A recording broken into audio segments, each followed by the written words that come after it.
Somebody once told me the world is gonna roll me.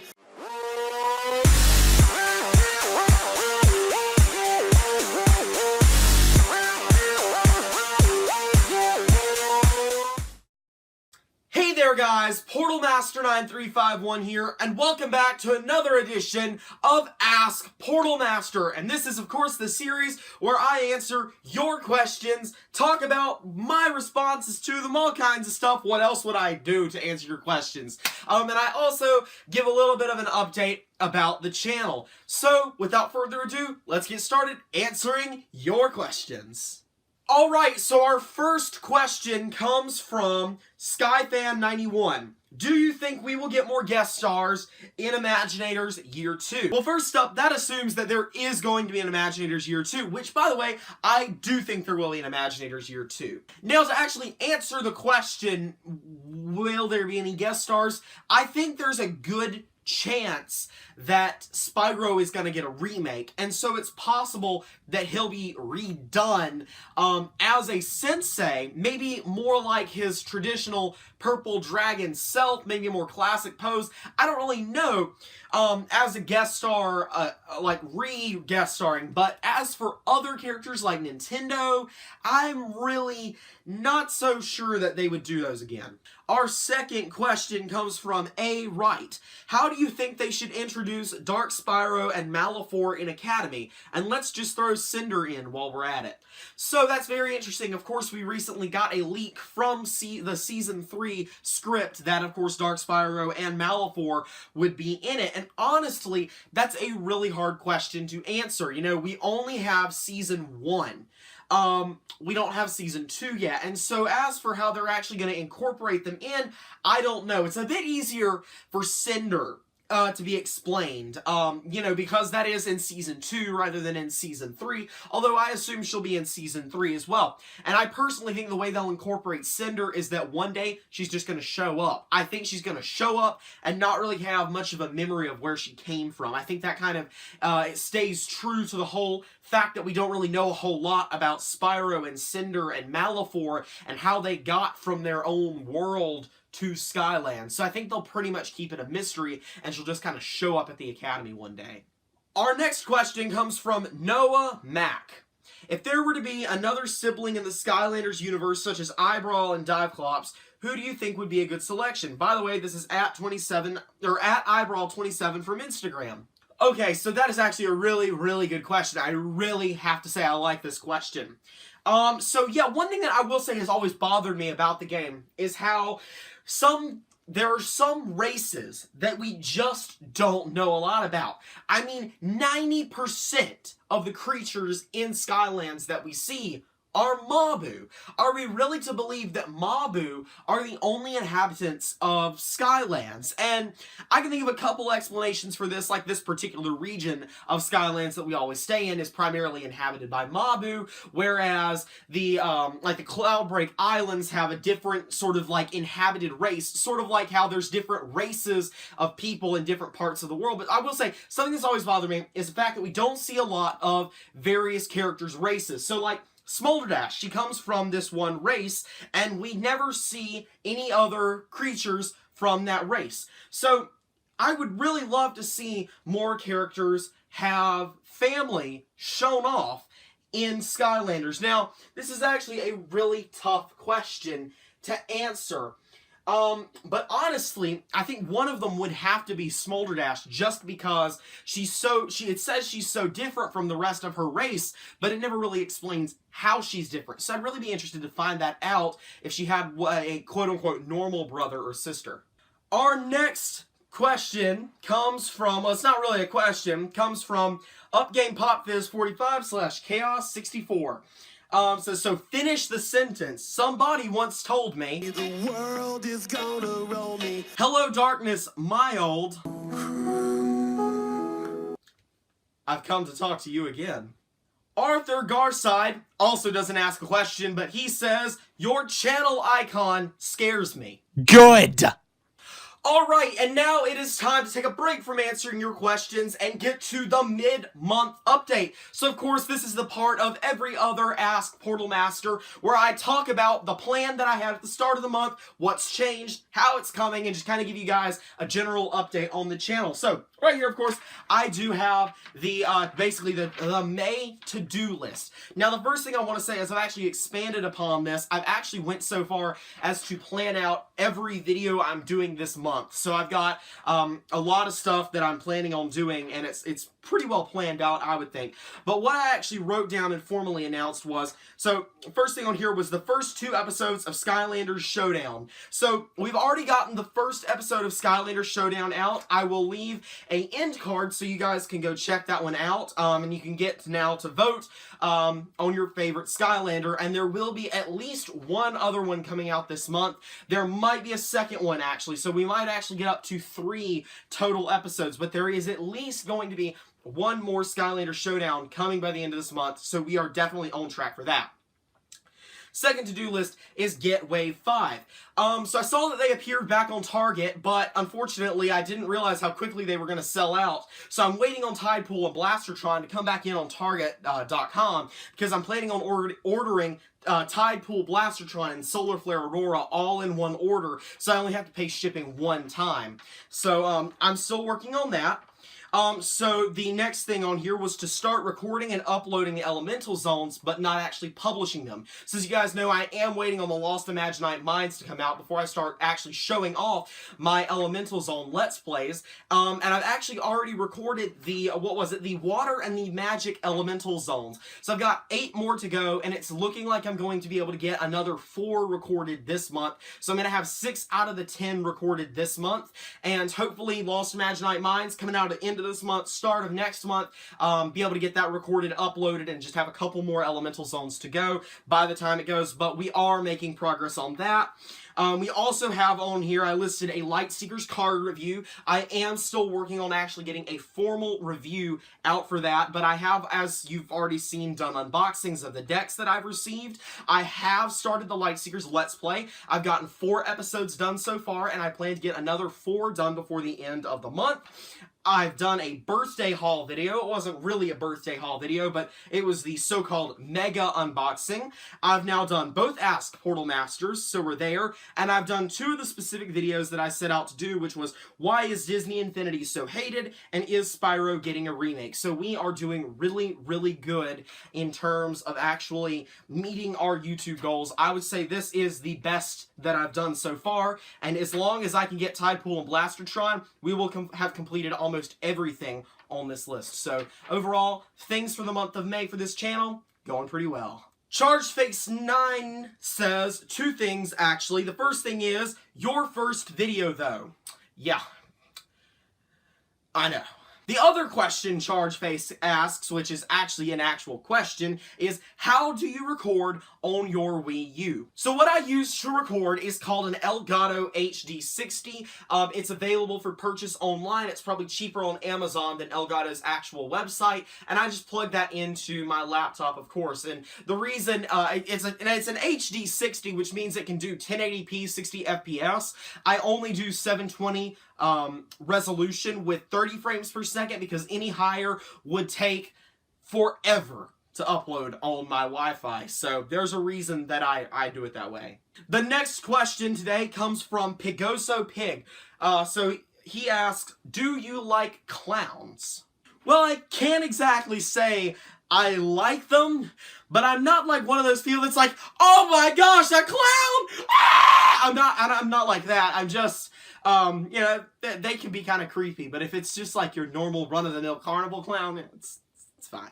Brandon Jackson says, what is your favorite character in each element? This question is actually a question that I answered in the very first episode of Ask Portalmaster, so I will leave an end card to that episode so you can check it out and get an answer to your question. I'd love to answer it, but it would quite honestly take quite a while to go back over it, so just check out the first video once you're done watching this. P. Diddy T-Tube says, it's not a question, but it is a comment that I do want to respond to. I can see doing the levels and zones in that order. I always do it based on getting the path guides done for the characters so I can actually do all the elemental zones. So yeah, the reason I want to get the Lost Imaginite Mines recorded before the elemental zones is purely an OCD thing. It's purely an OCD thing. I honestly don't have any excuses for that.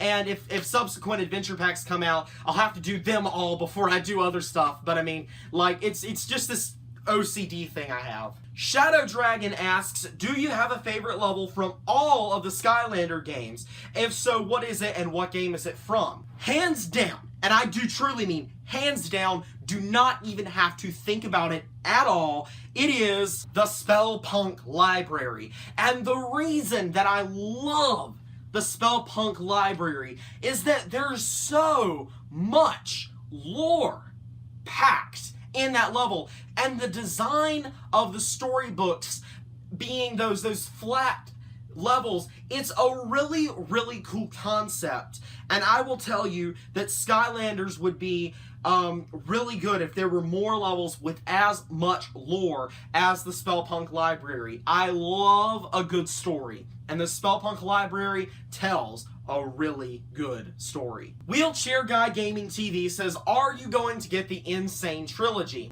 No. But it's not because I don't want to. The real reason I'm not getting it is because I actually don't have a PS4.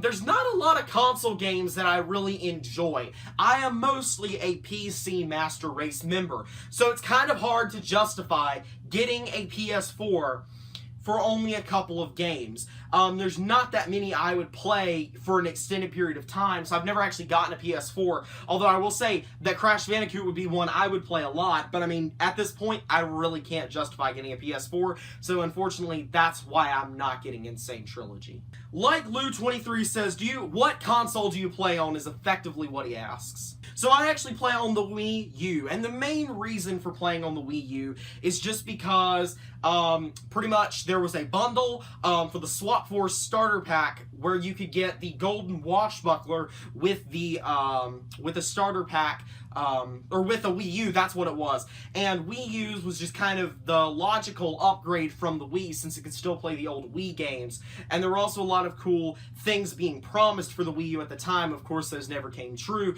and I've just kind of stuck with the Wii U ever since. Because I am, like I said, mostly a PC Master Race member. Thunder Dragon 17 says, what gimmick for Skylander 7 do you think could work / won't? So, oh gosh, this, my friend, is a really hard question. What kind of gimmick for Skylander 7 do I want? Well, I guess I will just stick with the what do I want instead of what do I think could work, because really what I want is a dynamic Skylander, if that makes any sense.